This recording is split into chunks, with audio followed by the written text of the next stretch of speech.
எங்களோட ஐ தமிழ் சேனல்ல உங்களுடைய தொழிலை விளம்பரப்படுத்த விரும்புறீங்களா? ஸ்கிரீன்ல தெரியற இந்த நம்பரை காண்டாக்ட் பண்ணுங்க, கால் பண்ணுங்க, பிசினஸ் டெவலப் பண்ணுங்க.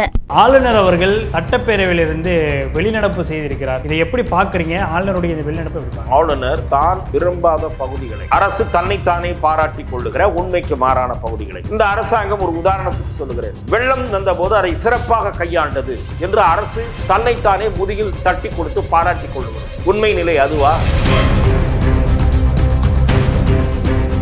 சட்டம் ஒழுங்கு எவ்வளவு மோசம், கொலை, கொள்ளை, வழிப்பறி, ஓட விரட்டி கொள்வது, பட்டப்பகலில் கொள்வது, இதெல்லாம் நடந்து கொண்டிருக்கும் போது இந்தியாவிலே முன்மாதிரி மாநிலம், எடுத்துக்காட்டான மாநிலம், உங்களை நீங்களே இஷ்டத்துக்கு புகழ்ந்துக்கிறீங்க. திமுக பப்ளிக் மீட்டிங்கா? பொதுவாக மாநில அரசுக்கும் ஆளுநருக்கும் மோதல் நீடிப்பது நல்லதல்ல. இது என்னுடைய பார்வை. அதே போல ஆளுநர் அந்த மோதலுக்கு ஆளுநர் வழிவகுக்கிறாரா? ஆளுநரை பற்றி பொதுவெளியில் பொதுக்கூட்டத்தில் திராவிட முன்னேற்ற கழகத்தின் மிக முக்கிய பொறுப்பில் இருக்கக்கூடிய RS பாரதி வரம்பு மீறி அநாகரிகமாக பேசினார். அதை முதலமைச்சர் கண்டித்தாரா? நான் கேட்கிறேன். நாங்க நினைச்சிருந்தா அவர் ஒழுங்கா சபையில இருந்து திரும்பி போயிருக்க முடியாதுன்ற பப்ளிக் மீட்டிங்ல. இது என்ன ஒரு பேட்டை வஸ்தாது பேசுகிற பேச்சு போல இருக்கு. ஒரு ராஜ்யசபாவில் இருந்தவர் பேசுற பேச்சாது. இன்னொரு பக்கம் அப்பாவு அவர்களுடைய செயல்பாடு, அதில் அவர் கோட் பண்ணும் பொழுது கோட்சேனுடைய சாவர்கனுடைய வழியில வந்தவர்களுக்கு சற்றும் சலைச்சவங்க இல்லை நீங்க அப்படின்ற கோணத்தில் அவர் பேசுகிறார். நாங்கள் அதுக்கெல்லாம் சற்றும் இல்லைன்றாரு. சாவர்கருடைய தியாகத்தை பற்றி இவர்களுக்கு என்ன தெரியும்? சாவர்கர் மாதக்கணக்கில் வருடக்கணக்கில் தலைமைச் சிறையில் இருந்த மாதிரி ஒருத்தர் இருப்பாங்களா திமுக? சாவர்கருடைய தியாகத்தை கொச்சைப்படுத்துகிறார்கள். போய் பம்பாயில பேச சொல்லுங்க திரு அப்பாவு அவர்களை. பம்பாயில போய் அவருக்கு பேசுங்க. சாவர்கரை கொச்சைப்படுத்தி ஏற்றுக்கொள்வார்களா என்று பார்ப்போம். ஆகவே சாவர்கரை பற்றி பேசுவதற்கு திமுகவுக்கு தகுதி.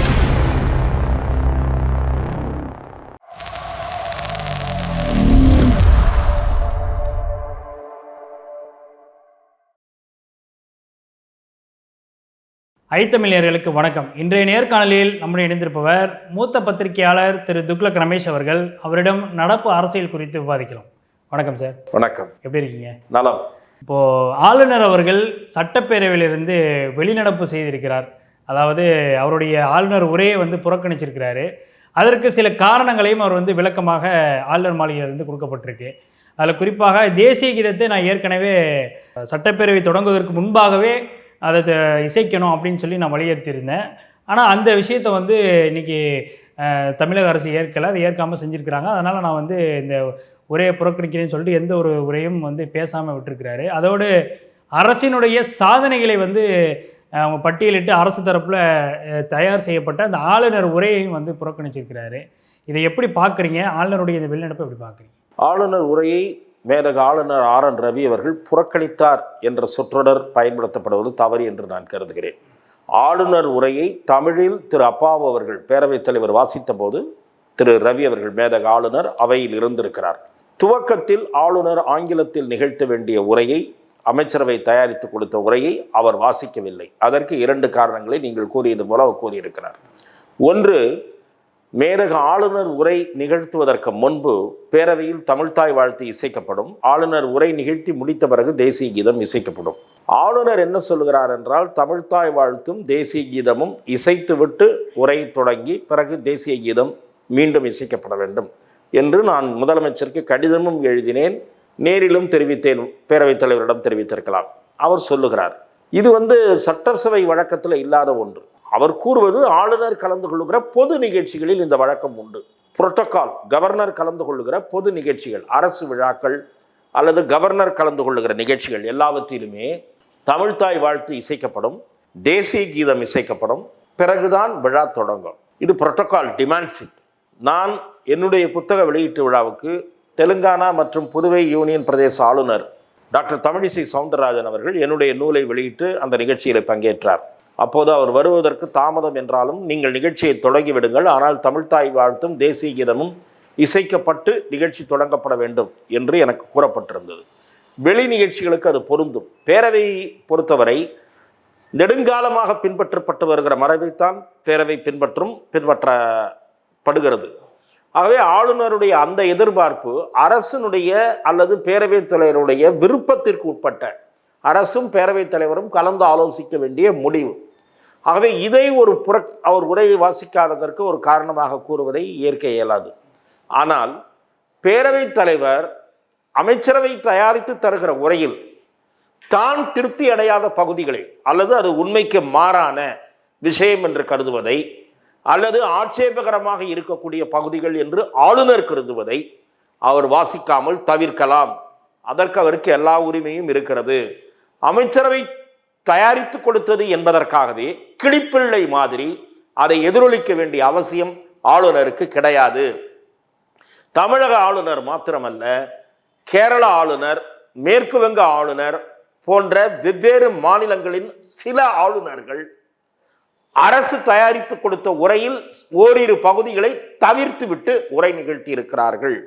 அதற்கு ஆளுநருக்கு உரிமை உண்டு. அது நீங்கள் எதிர்ப்பு தெரிவிக்கலாம். ஆளுநர் இவ்வாறு செய்தது தவறு என்று பேரவை முடிந்த பிறகு நீங்கள் எதிர்ப்பு தெரிவிக்கலாம். மாறாக சென்ற முறையும் சரி இந்த முறையும் சரி அவைக்குள்ளேயே கண்டனம் தெரிவிக்கப்படுகிறது. இது ஏற்க இயலாத ஒரு அணுகுமுறை.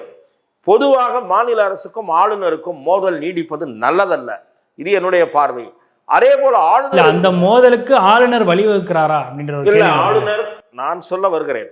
ஆளுநர் தான் விரும்பாத பகுதிகளை அரசு தன்னைத்தானே பாராட்டி கொள்ளுகிற உண்மைக்கு மாறான பகுதிகளை அப்படி சில பகுதிகள் அதில் இடம்பெற்று இருக்கின்றன. இந்த அரசாங்கம் ஒரு உதாரணத்துக்கு சொல்லுகிறேன். வெள்ளம் வந்த போது அதை சிறப்பாக கையாண்டது என்று அரசு தன்னைத்தானே முதுகில் தட்டி கொடுத்து பாராட்டி கொள்ளுகிறது. உண்மை நிலை அதுவா? மக்கள் பட்ட அவதி சொல்லி மாளாத அவதி. சென்னை நரகமா நகரமா என்று கேட்க வேண்டிய அளவுக்கு சென்னை சீர்கெட்டு போயிருந்தது. சென்னையின் பல பகுதிகள் வெள்ளக்காடாக காட்சியளித்தன. ஒரு வாரம் வரை பல பகுதிகளில் தண்ணீர் வடியவில்லை. ஒரு வாரம் கரண்ட் வரவில்லை. இப்படி அரசு நிர்வாகம் சிக்கி திணறி இருந்தது. வெள்ளத்தில் மக்கள் மட்டும் சிக்கவில்லை, நிர்வாகமே ஸ்தம்பித்து போயிருந்தது.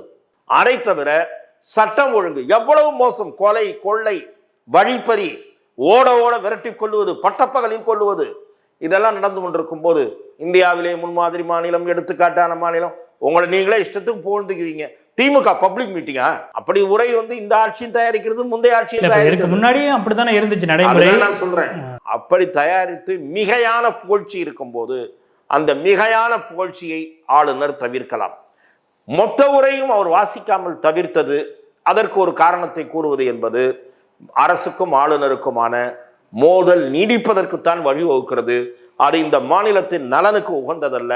மொத்த உரையும் வாசிக்காமல் திரு ஆளுநர் ரவி அவர்களும் தவிர்த்திருக்க கூடாது.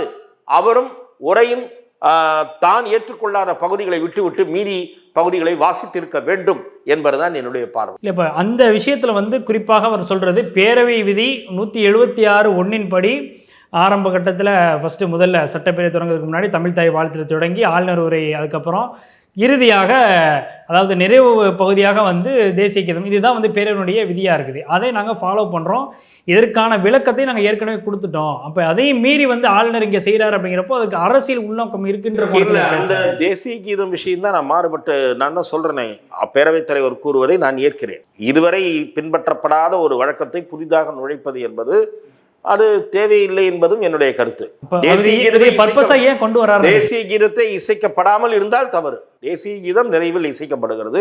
தேசிய கீதம் முடிந்ததுதான் சபை முடிகிறது. ஆகவே ஆளுநர் அதை வலியுறுத்த வேண்டியதில்லை. இன்னொரு காரணமாக அவர் கூறுகிறார் அல்லவா, ஆட்சேபகரமாக சில வார்த்தைகள் உண்மைக்கு மாறான ஃபேக்சுவலுக்கு மாறாக இருக்கிறது என்று ராஜ்பவன் அறிக்கை கூறுகிறது.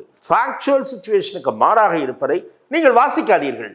ஆனால் மொத்த உரையும் வாசிக்க மாட்டேன் என்று ஆளுநர் இருந்தது ஏற்றுக்கொள்ள முடியாது. அவர் செய்தது நான் ஏற்கவில்லை. நிச்சயமாக இப்போ ஏற்கனவே இதே போன்று ஒரு சம்பவம் அரங்கேறிச்சு. அதாவது சில தலைவர்களுடைய பெயர்களை அதில் ஸ்கிப் பண்ணார்.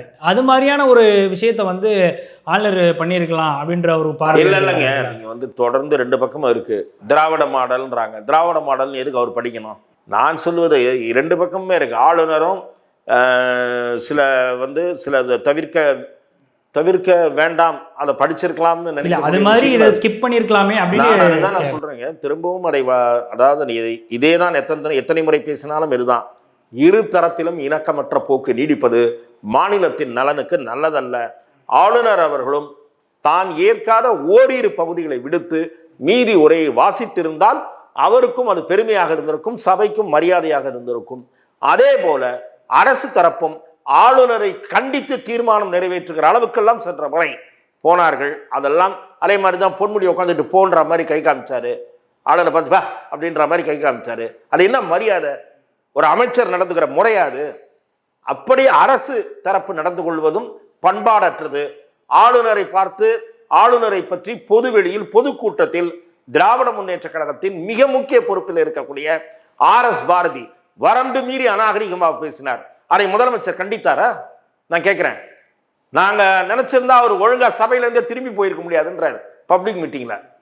இது என்ன ஒரு பேட்டை வஸ்தாது பேசுகிற பேச்சு போல இருக்கு. ஒரு ராஜ்யசபாவில் இருந்தவர் பேசுற பேச்சாது. ஆக இப்படி ஆளும் தரப்பும் திட்டமிட்டு மோதல் போக்கை கடைபிடிக்கிறது. ஆளுநரும் தேவையற்ற வகையில் இந்த சர்ச்சைகளை வளர்க்கிறார். இரண்டு தரப்பும் மாநில நலனுக்கு இந்த செயல்பாடு உகந்தது அல்ல. இப்போ இன்னொரு பக்கம் அப்பாவு அவர்களுடைய செயல்பாடு, ஏன்னா சபாநாயகரனுடைய அந்த கண்ணியத்தை வந்து குறைச்சிட்டாரு அப்படின்ற விளக்கத்தை ராஜ்பவன்லேருந்து கொடுத்துருக்குறாங்க. குறிப்பாக அதில் அவர் வந்து கோட் பண்ணும் பொழுது கோட்சேவனுடைய சாவர்கனுடைய வழியில் வந்தவர்களுக்கு சற்றும் சலைச்சவங்க இல்லை நீங்கள் அப்படின்ற கோணத்தில் அவர் நாங்கள் இல்லை, நாங்கள் அதுக்கெல்லாம் சற்றும் வந்து இல்லைன்றாரு. சாவர்கருடைய தியாகத்தை பற்றி இவர்களுக்கு என்ன தெரியும்? சாவர்கர் மாதக்கணக்கில் வருடக்கணக்கில் தனிமைச் சிறையில் இருந்த மாதிரி ஒருத்தர் இருப்பாங்களா திமுகவில்? அப்படி வருடக்கணக்கில் சிறையில் இருந்தவர் சாவர்கர். சாவர்கருடைய தியாகத்தை கொச்சைப்படுத்துகிறார்கள். போய் பம்பாயில பேச சொல்லுங்க திரு அப்பாவு அவர்களை. பம்பாயில போய் அவர் இது பேசட்டுமே. சாவர்கரை கொச்சைப்படுத்தி ஏற்றுக்கொள்வார்களா என்று பார்ப்போம். ஆகவே சாவர்கரை பற்றி பேசுவதற்கு திமுகவுக்கு தகுதி இல்லை. இப்போ இந்த விஷயத்தில் வந்து இந்த விவகாரம்லாம் சபாநாயகர் ஒரு அவையில் பேசுறது சரிதான் நினைக்கிறீங்களா? இல்லை, அரசியல் தானே நடந்து கொண்டிருக்கிறதாங்க. பல நேரங்களில் சபாநாயகர் ஒருதலை பட்சமாக இந்த சென்ஸ் அவரே மந்திரிகளுக்கு லீடு எடுத்து கொடுக்குறாரு, அவரே இது பண்றாரு. அது எந்த முந்தைய சபாநாயகர்களும் அப்படி நடந்து கொண்டிருக்கிறார்கள். சேடப்பட்டி முத்தைய அதிமுக ஆட்சியில சரி, திமுக ஆட்சியில் ஆவுடையப்பன் சரி, நடுநிலையாக பேரவைக்கு மாண்பு சேர்த்த வகையிலே பார்த்தோம் என்றால் திரு ராஜாராம் அவர்களை சொல்லலாம், PTR பழனிவேல் தியாகராஜன் அவர்களை குறிப்பிடலாம். சில நேரங்களில் சில சபாநாயகர்கள் சறுக்குகிறார்கள், திரு அப்பாவும் சறுக்குகிறார். நிச்சயமாக பல்வேறு கேள்விகளுக்கு ரொம்பவே தெளிவாக பதில் சொன்னீங்க. எங்களுடைய அரங்கிற்கு வந்து நேர்காணல் தேர்க்கு மிக்க நன்றி சார். வாய்ப்புக்கு நன்றி.